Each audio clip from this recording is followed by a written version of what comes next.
Should we move on to Godzilla Minus One? Who's seen it? Just me? Just you. So you get to pitch it to us. People are talking about it. Everyone's raving reviews. I just want to explain my background with Godzilla. The only Godzilla movie I've seen is the 1999 one. Oh, wow. What? The Really? awful Roland Emmerich one. Is that Roland Emmerich? Yes, it was Yeah. Roland Emmerich. Yep. So that's all I've really seen. And of course, I've seen James Rolfe's Monster Madness. Godzilla-thon. The Godzilla-thon. It's Cinemassacre's Monster Madness Godzilla-thon. So that's all where most of my information about Godzilla comes from. And I did see his review praising it, and I was like, oh, that sounds kind of interesting, Yeah, so I went out to see it. For one thing, it definitely feels low budget. It's not even the monster stuff or special effects, just normal stuff. They're doing a period piece, so they do a lot of compositing, and the compositing just doesn't look right at first. And so you're just like, oh, I gotta get used to this. And also it's got the Japanese melodrama, so you got to get used to that as well. So I can see that being kind of a turnoff for people. You said it was something of a feature, because it's movies don't take themselves very seriously anymore, typically. Yeah, that's the thing is, even though it's melodramatic, it takes itself very seriously. Mm-hmm. But once you get into the groove, I think it's very strong. And just I don't want to spoil too much, but the overall premise, it's World War II. It follows this kamikaze pilot who is given a mission, and he kind of lies. He says his plane's not working, and he abandons his mission. And but during the abandoning his mission, he gets an encounter with a smaller version of Godzilla before it gets mutated.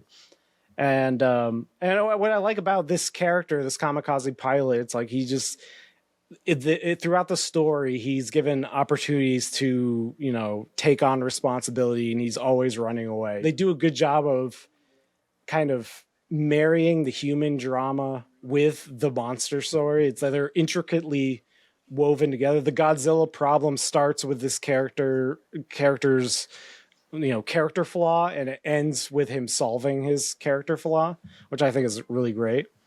It's a very tight movie in that way. So I think the setting of it is really great. I think having Japan being kind of in shambles after the war, and then suddenly they have to contend with this monster. So it's kind of an insult to injury after the war. I think it's just a very unique concept. The government is useless, and America won't intervene because it's the Cold War. They think if they intervene, Russia will counterattack them. So the Japan citizens are left to their own devices. So it's a weirdly libertarian movie where all these citizens have to come up with a plan. And I think that would be my one criticism of the movie itself. So they Godzilla comes and he attacks, and then there's a planning stage after he recedes into the ocean, and that planning section is pretty flabby. I think it's I don't know if it's a Japanese trope. I've seen it in anime sometimes. I don't watch a ton of anime, but when I watch it, they repeat a lot of the same information and character points. It's probably, for TV, it makes sense because people, you don't know which episode you're watching. Yeah.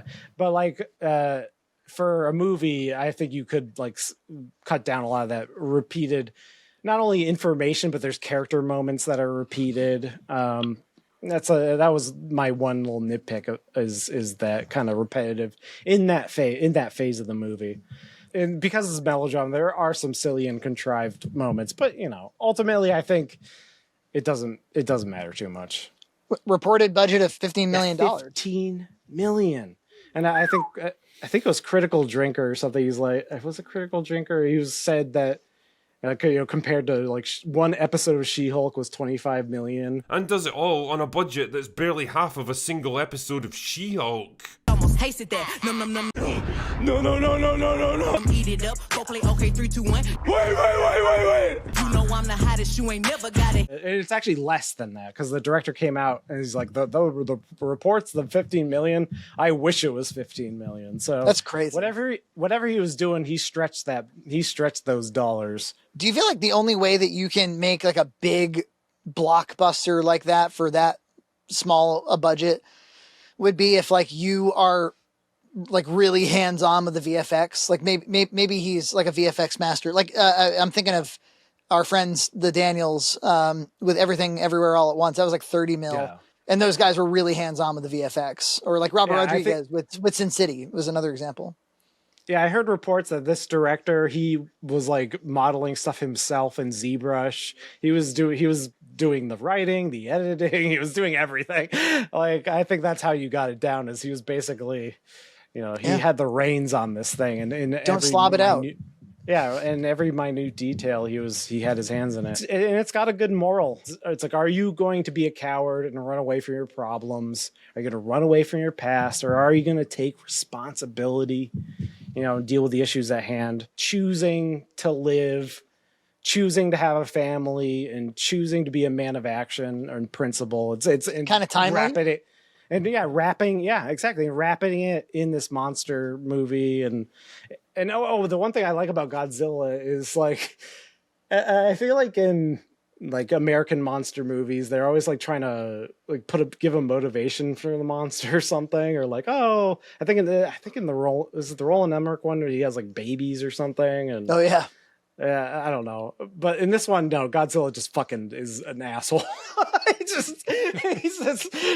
He needs to be killed. He's bad. He hates you. This is the nuclear bomb. Yeah, exactly. And I found myself tearing up in this movie. I thought it was very emotional. Yeah, maybe it's just like there's something about a group of competent men coming together to try to achieve a goal that I don't know, made me a little weepy, I guess. I know somebody who saw the movie. I was just talking to him this morning, and he was like, one of the things that was really remarkable was, the audience was filled with like 30 to 40-year-old men, and they were all openly weeping at the end of the movie. I've never seen such a thing. It's like, wow.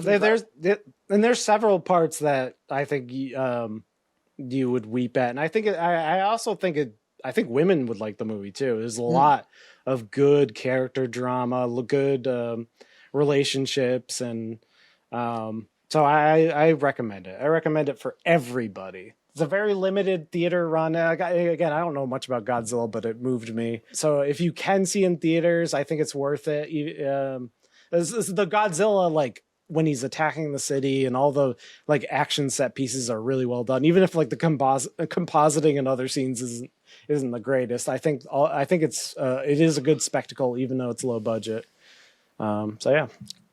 See, this is what we know about the future of theatrical movies, is they're going to have to start taking chances, lowering budgets, seeing what hits, seeing what doesn't. Like, it might be an exciting time for theatrical. And the box office was kind of interesting this weekend. The Boy and the Heron or something.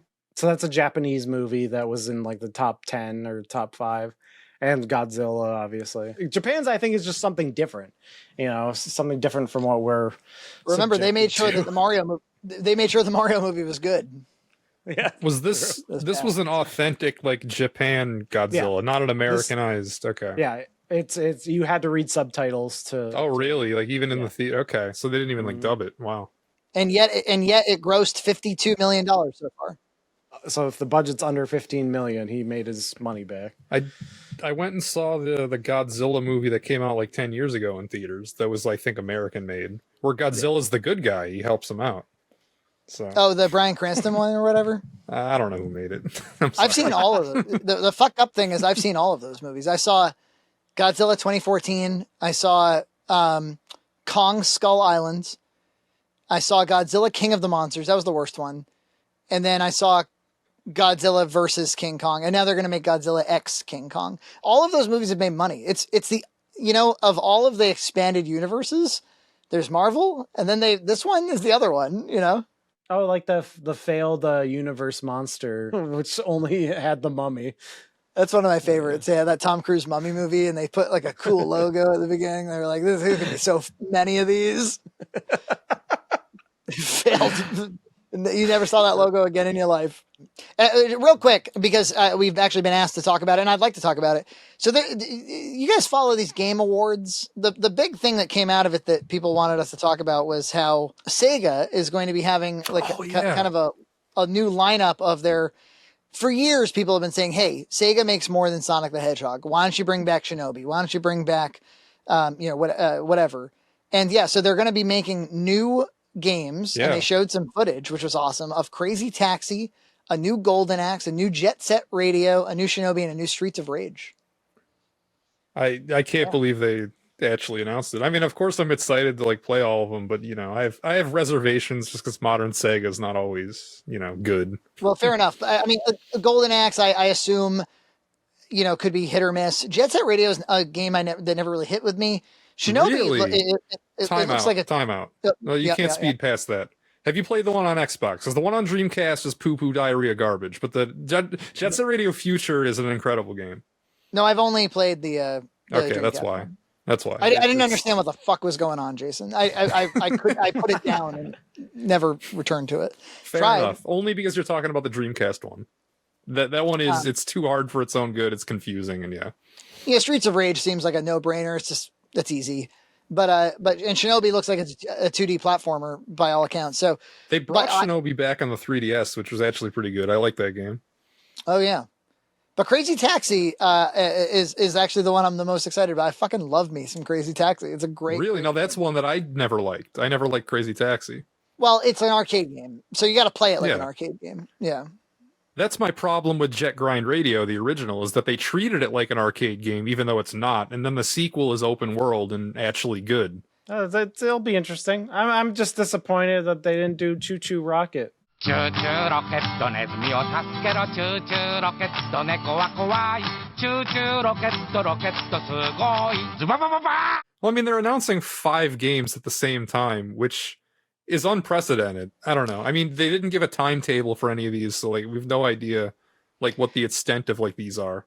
Well, when the Sonic movies came out, there was, I don't remember exactly. There were logos to the effect that implied that there might be Sega, a Sega line of movies, and maybe What else maybe they gonna now do? maybe now that every movie fails except for Godzilla and Barbie, maybe they were like, maybe the world's not ready for a Shinobi movie. But hey, a couple of games.